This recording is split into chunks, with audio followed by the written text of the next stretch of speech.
Olá, meus amados irmãos em Cristo Jesus, meus queridos amigos cristãos. Eu estou aqui hoje para falar sobre um assunto muito importante. Todas as vezes que eu venho aqui, eu venho para falar um assunto importante, um assunto que merece atenção, né, para o nosso conhecimento, né? E este é um assunto que muitas pessoas têm uma ideia errada sobre ele, tá? Como eu estou fazendo, eu não terminei, né? No outro estudo que eu fiz sobre angiologia, eu não terminei sobre o que eu falei sobre angiologia por causa do tempo, né? Eu até achei que eu gastei muito tempo naquele vídeo. Mas o estudo sobre anjos é tão leve, né? Que você acaba falando quando você vê, você falou um tempo excedido. E agora eu quero falar sobre este assunto, sobre o mundo espiritual, porque de qualquer forma, falar sobre anjos, falar sobre seres celestiais é uma coisa, como fala, é diferente você falar sobre assuntos do mundo espiritual, de falar de assuntos do nosso mundo aqui, né?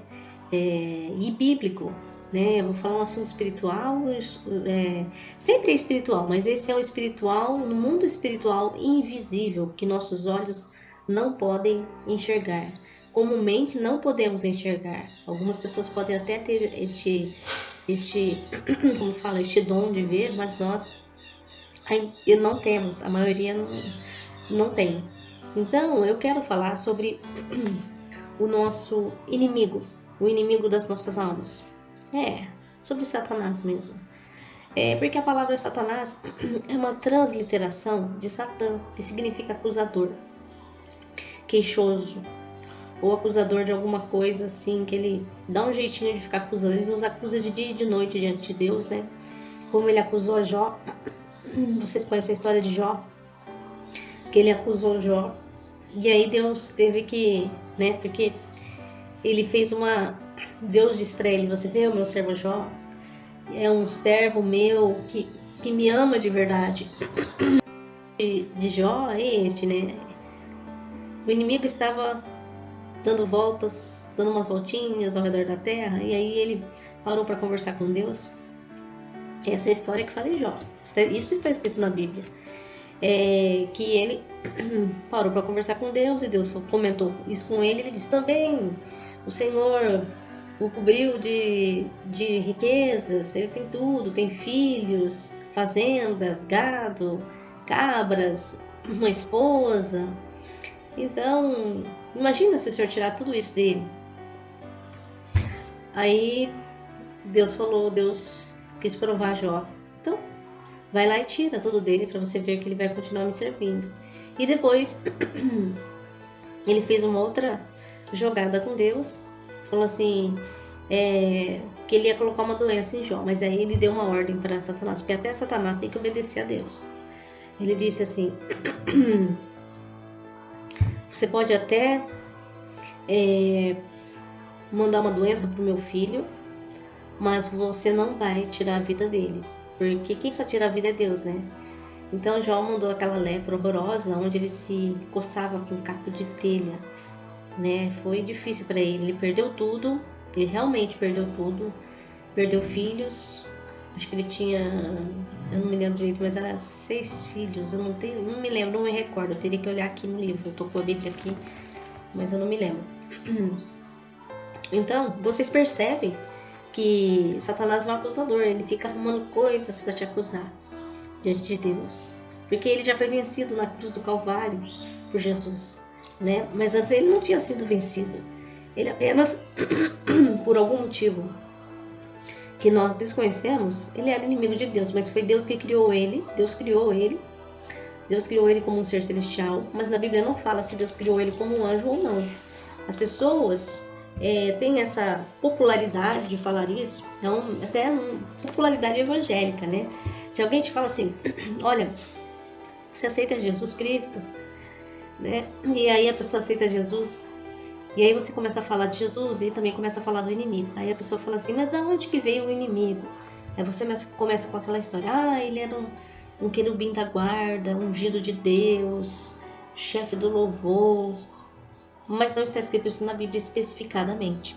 Pode ser que isso tenha acontecido, porque na Bíblia diz que há mais mistérios entre a terra e os céus do que nós possamos imaginar, mas especificamente não fala sobre isso na palavra de Deus. Aqui, como eu queria mostrar para vocês em Jó, eu estou olhando a Bíblia aqui, tá, pessoal? A Bíblia, Jó, aqui, Jó. Vamos lá, só dar uma olhadinha no capítulo 1, uma passadinha de olho no capítulo 1, tá? Opa, sumiu daqui, ó, aqui. Tá, vamos ler aqui a palavra do Senhor, né? Vamos ler a palavra do Senhor. Aqui tá para vocês vai aparecer de ponta cabeça, né? Mas fala sobre Jó aqui, né? Jó, livro de Jó. Vamos ver se essa aparece correto, não sei. Eu não sei se aparece certinho aí. Mas no livro de Jó aqui, né? A virtude, a tentação e as perdas de Jó. Havia um homem na terra de Uz, cujo nome era Jó, tá? E este era homem sincero, reto e temente a Deus, e desviava-se do mal. E nasceram-lhe 7 filhos e 3 filhas. Então ele tinha 10 filhos, né? No todo, entre mulheres e homens. E era o seu gado 7.000 ovelhas e 3.000 camelos e 500 juntas de bois e 500 jumentas. Era também muitíssima gente ao seu serviço, de maneira que este homem era maior do que todos os homens do Oriente. Ou seja, em bens, né? Naquela época ele era muito rico mesmo. E iam seus filhos e faziam banquetes em casa de cada um no seu dia, e enviavam e convidavam as suas 3 irmãs, e comeram e beberam com eles. E sucedia, pois que tendo corrido turno de dias de seus banquetes, enviava Jó e o santificava, e se levantava de madrugada, e oferecia holocaustos, segundo o número de todos eles, porque dizia Jó, ele fazia isso pelos filhos dele, né? Porque naquela época ainda Jesus Cristo não tinha vindo pelos nossos pecados. Então eles tinham que, para a oblação do pecado, para você ser perdoado por Deus, você tinha que, e ainda assim não sabemos se éramos perdoados por Deus pelo que diz na palavra de Deus, que só por meio de Jesus Cristo mesmo. E porque dizia Jó, porventura pecaram os meus filhos e blasfemaram de Deus no seu coração assim. Jó fazia continuamente, então ele fazia sacrifícios. Ele matava os carneiros pelos filhos dele, entendeu? E aí então, pulando, né? Então, o Senhor disse, e vindo um dia, deixa eu ver onde que tá aqui, peraí. Então, e vindo um dia em que os filhos de Deus vieram apresentar-se perante o Senhor, veio também Satanás entre eles. E vindo um dia em que os filhos de Deus vieram apresentar-se, né, perante o Senhor, veio também Satanás entre eles. Então o Senhor disse a Satanás, de onde vens? E Satanás respondeu ao Senhor, e disse, de rodear a terra e passear por ela. E disse o Senhor a Satanás, observaste tu, a meu servo Jó? Porque ninguém há na terra semelhante a ele, homem sincero e reto, e temente a Deus, e desviando-se do mal. Então respondeu Satanás ao Senhor, e disse-lhe, porventura teme Jó a Deus debalde? Porque o inimigo ele é o pior acusador desta terra. Né? Porventura não o cercaste de bens a ele, a sua casa e a tudo quanto tem? Olha lá, está acusando Jó. Né? Já está jogando a obra de suas mãos abençoaste, e o seu gado está aumentando na terra.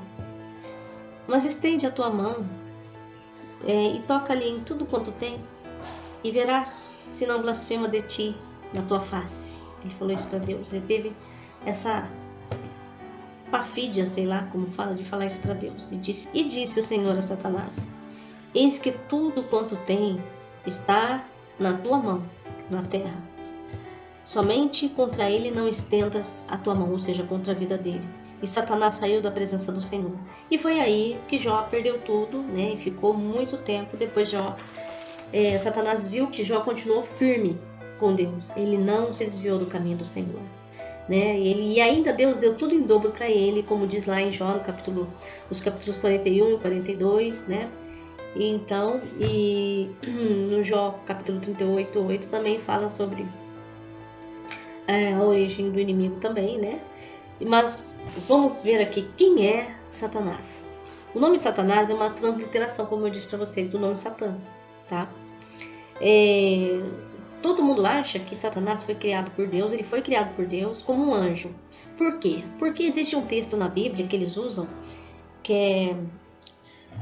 Claro que existe um inimigo, sim, esse ser celestial horrível, ele foi criado por Deus, mas ele não foi criado horrível, ele foi criado como uma coisa boa, um ser bom, mas ele se rebelou contra Deus, tá? Então, em 1 Pedro 5,8 diz assim: o diabo, vosso adversário, anda em derredor como um leão que ruge procurando alguém para devorar. Ele vive assim em volta de nós. Então nós temos que nos precaver, nos preparar, nos proteger debaixo das asas do Senhor. Em Isaías 14, Isaías capítulo 14, do versículo 12 ao 14 diz assim: como caíste do céu, ó estrela da manhã, filha da alva, como foste lançado por terra, tu que debilitavas as nações, tu que dizias no teu coração: eu subirei ao céu, acima das estrelas de Deus. Exaltarei o meu trono e no monte da congregação me assentarei. Nas extremidades do norte, subirei acima das mais altas nuvens e serei semelhante ao Altíssimo. Essa passagem está dizendo sobre o rei da Babilônia. Ele se exaltou tanto, ele ficou tão soberbo e jactancioso, né? Tão assim, subiu tanto o poder na cabeça dele, que eu creio que foi isso que aconteceu com o inimigo das nossas almas, que eles usaram esse termo figurado para o rei da Babilônia. E fala sobre o reino do norte, né? E por quê? Porque tem o reino do sul, o rei do sul. Então, o rei da Babilônia, ele quis ser mais do que Deus. E aí, colocaram essa figura, o escritor colocou essa figura de linguagem aqui. Mas se você pegar o livro de Isaías, vou pegar aqui Isaías para vocês, Isaías capítulo 14, está na palavra do Senhor. Isaías 14. Aqui.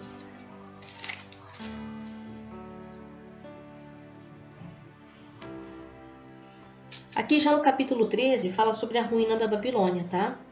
E o livramento de Israel. Então aqui no livro de Isaías, o profeta Isaías é usado para o arrependimento dos reis que estavam profanando as coisas de Deus, sabe? Estavam fazendo com que os povos, as nações, seguissem outros deuses e a idolatria principalmente, tá?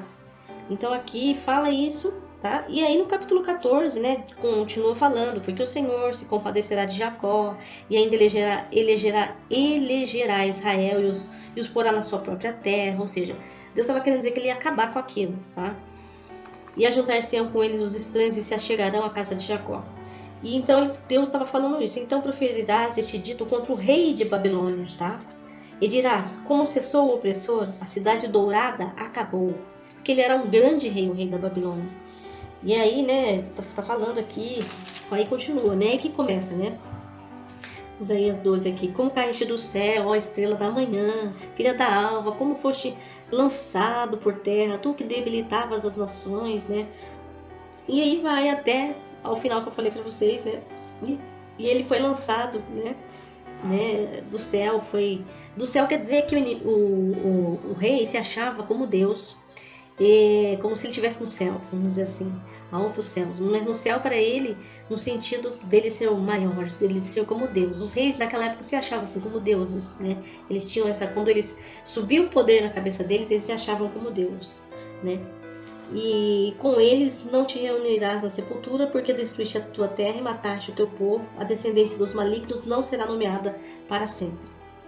Então, aí Deus diz: porque me levantarei contra eles, diz o Senhor dos Exércitos, e desarraigarei de Babilônia o nome, os resíduos e o filho e o neto, diz o Senhor do rei aqui, do rei da Babilônia.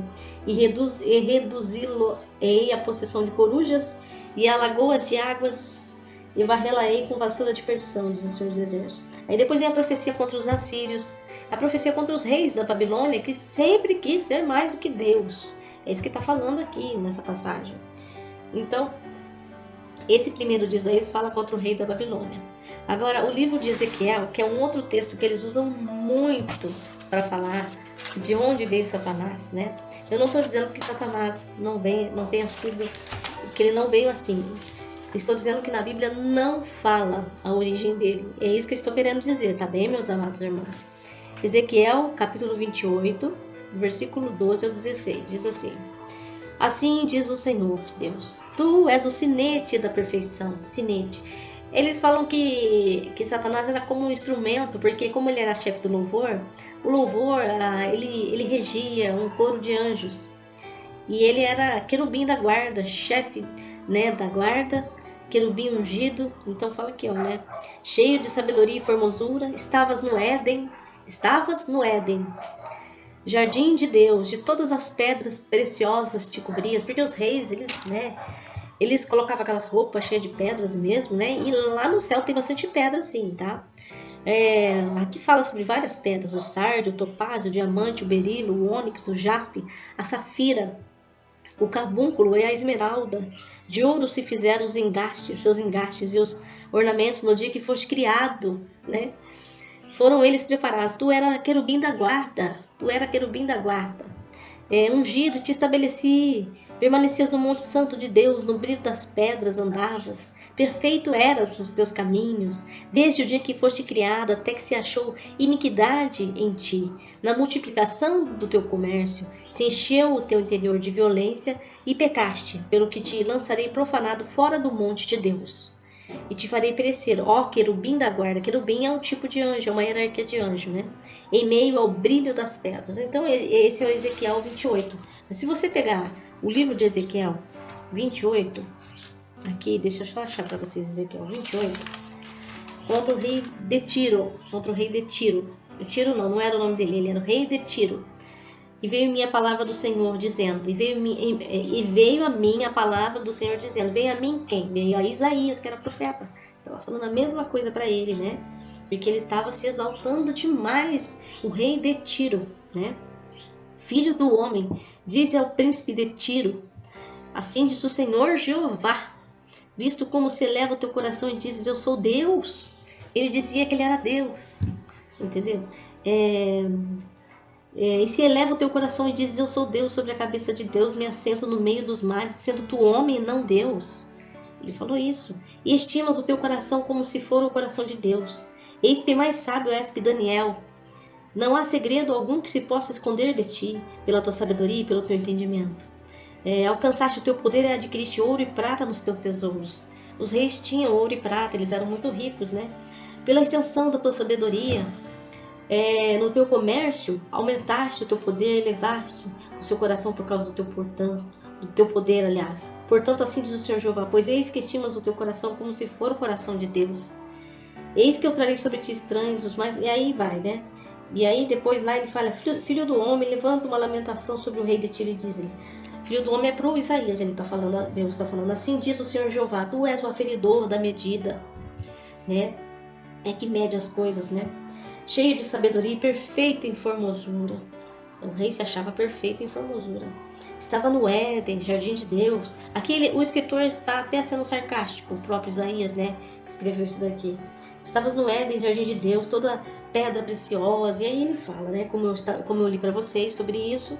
Perfeito era nos teus caminhos. Olha, aí a pessoa lê e fala, nossa, perfeito era nos teus caminhos desde o dia em que foste criado. Né? Aí daí entender que foi criado mesmo, né? Que é o inimigo. Até que se achou iniquidade em ti, achou iniquidade no inimigo. Então, quer dizer, eles pegam essa passagem da palavra de Deus e usa como se fosse falando para Satanás. Mas como que você tá numa história bíblica ou num livro, você tá falando de um assunto e aqui não cita o nome de Satanás, nada. Porque eles dizem que o nome de Satanás, né? Que Satanás, o nome dele significa opositor, como eu disse para vocês, depois que ele foi expulso da presença de Deus, a gente não sabe de que forma. Talvez tenha sido dessa forma, mas não está falando isso na Bíblia, nós não sabemos. Então é isso que eu estou estudando, tá? Eu sei que ele existe, que o inimigo está atentando às nossas almas, que o inimigo está por aí como um leão rugindo, né? Que pode ser que Deus realmente criou ele como um ser muito lindo, um querubim, pode ser que Deus criou ele como um anjo, mas aqui no texto, neste contexto, Isaías está usando este contexto para falar do rei de Tiro, que estava se engrandecendo muito. E aí eles acham que o nome dele, do inimigo é Lúcifer, que ele era o sinete da perfeição mesmo, né? E Lúcifer significa luz da alva. E luz da alva, esse Lúcifer era usado para o planeta Vênus, porque de manhã ele brilhava muito, ele aparecia. Então ele era chamado Lúcifer. Não era o nome de Satanás, entendeu? Eles falam isso, que o Satanás é como se fosse a estrela da manhã. A estrela da manhã para nós é Jesus. A única passagem que você pode... antes de eu falar dessa passagem, eu quero dizer uma coisa. Jesus Cristo, em Lucas 10, capítulo 10, versículo 18, diz assim: eu via Satanás caindo do céu como um relâmpago. Por que ele disse isso? Pessoal, aí o pessoal fala mesmo que essa passagem é isso mesmo, porque está falando que você caiu. Então, caiu, o inimigo caiu do céu e ele arrebanhou 1/3 dos anjos com ele, né? Isso eu creio, que ele conseguiu adeptos para estar junto com ele, porque existem os adeptos dele, existem os seres que servem a Satanás, né? Existem, eu creio, os anjos que eram de Deus e que foi pro lado dele, tá? Então eu creio, por isso que eu creio. Ele é um ser que foi criado por Deus, como está escrito na palavra de Deus, como demonstra na palavra de Deus, sim. Mas não fala se ele era um anjo, o que ele era. Eu creio que era um anjo, tá? Um ser celestial, um anjo, tá? Mas não fala exatamente isso. Então, quando Jesus diz: eu via Satanás caindo do céu como um relâmpago, ele estava querendo dizer o quê? Estava querendo dizer que quando Jesus esteve aqui na Terra, Jesus ele veio, depois que ele completou a idade que ele tinha que completar, a idade adulta, ele veio para pregar o reino, para expulsar os demônios e para curar os enfermos. Então ele fez isso. Então ele escolheu 12 discípulos, mas com ele surgiu 70 discípulos. Esses outros discípulos estavam em outros lugares pregando a palavra de Deus e ganhando almas para Deus, tá? E ainda também fazendo o trabalho de Cristo em nome de Jesus. E Jesus, ele expulsava Satanás, expulsava os demônios, e aqueles demônios nunca mais voltavam. Então Jesus estava vencendo a Satanás. Por isso que Jesus disse: eu via Satanás caindo como um relâmpago. Então ele estava caindo, a força do inimigo estava caindo, enquanto Jesus esteve aqui na terra. Só por fim, que quando Jesus foi preso, mas era um plano do Senhor, onde Jesus, quando ele percebeu como ele ia morrer, ele até chegou a suar suor de sangue, porque ele viu que ele ia morrer de uma forma cruel, e não tinha jeito. Então ele falou para Deus: Deus, se for possível, afasta de mim esse cálice, se não, que seja feita a sua vontade. Foi o que ele disse para Deus. Mas foi feita a vontade do Senhor e ele foi crucificado, e ele aceitou o desígnio dele. E então, por isso que aí deu a impressão que Satanás tinha vencido, mas não foi. Jesus venceu Satanás na cruz do Calvário no 3º dia, E quando ele expirou, o véu do templo se rasgou, Houve terremoto. Jesus Cristo venceu a morte. No 3º dia ele pisou na cabeça de Satanás. Ele pegou as chaves da morte e do inferno. Aleluia, glórias a Deus. E ele é vencedor. Nós somos vencedores junto com ele. Ele está sentado ao lado direito do Pai. Ele está acima de todo o principado, potestade, dominador deste mundo tenebroso. Aqui na Bíblia diz que o inimigo, em Efésios, diz que ele é chamado como uma potestade do ar, Podemos chamá-lo assim também, E ainda diz aqui, para terminar, depois eu continuo esse estudo, em Apocalipse 12, do versículo 7 ao 9, diz assim,